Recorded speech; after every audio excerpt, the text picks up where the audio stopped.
Ya, Assalamualaikum warahmatullahi wabarakatuh. Kami dari kelompok A akan mempresentasikan tentang kebebasan berpendapat sebagai hak konstitusional di Indonesia. Kita masuk ke pembukaan. Kebebasan berpendapat merupakan pilar utama dalam negara demokratis.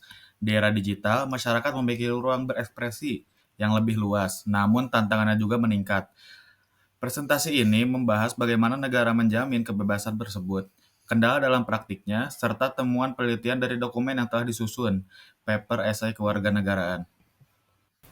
Selanjutnya adalah latar belakang. Teknologi digital dan media sosial telah memperluas kesempatan masyarakat untuk menyampaikan opini, kritik, dan gagasan secara bebas. Namun, perkembangan ini juga memunculkan masalah seperti meningkatnya penyebaran hoax, ujaran kebencian, serta polarisasi di ruang publik. Kondisi ini membuat praktik kebebasan berpendapat menjadi semakin kompleks. Undang-Undang Dasar 1945 menjamin kebebasan berpendapat melalui pasal 28E dan 28F. Jaminan ini diperkuat dengan UU 9/1998 serta UU ITE untuk mengatur ekspresi di ruang digital. Namun dalam praktik, beberapa regulasi masih sering multitafsir dan berpotensi digunakan untuk membungkam kritik terhadap pemerintah, sehingga perlindungan hukum belum berjalan optimal. Di bagian landasan hukum, Indonesia memiliki dasar hukum yang kuat, yaitu kebebasan berpendapat.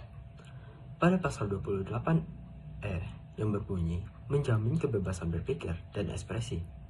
Pada pasal 28F yang berbunyi menegaskan hak memperoleh dan menyebarkan informasi. Meskipun demikian, implementasi di lapangan sering tidak konsisten dan ada beberapa pasal pada UU ITE yang dinilai dapat menjadi alat pembatasan ekspresi.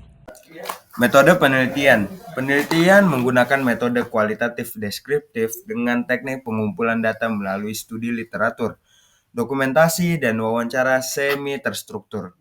Informan terdiri dari dosen hukum tata negara serta mahasiswa yang memahami isu kebebasan berekspresi.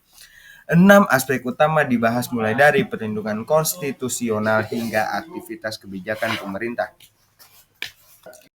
Slide pembahasan, yaitu perlindungan hukum terhadap kebebasan berpendapat, dinilai belum merata dan lebih berpihak kepada kelompok yang memiliki kekuatan ekonomi maupun politik.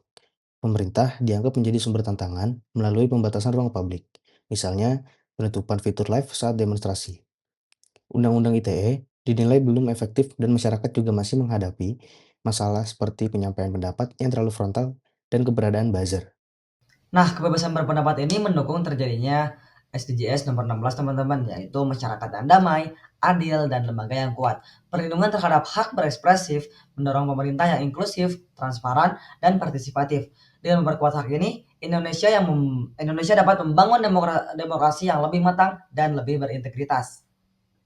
Nah, kesimpulannya setelah kita mendengar isi materi yang telah dibacakan oleh teman-teman sekalian, jadi kebebasan berpendapat di Indonesia masih menghadapi tantangan besar meskipun telah dijamin oleh konstitusi.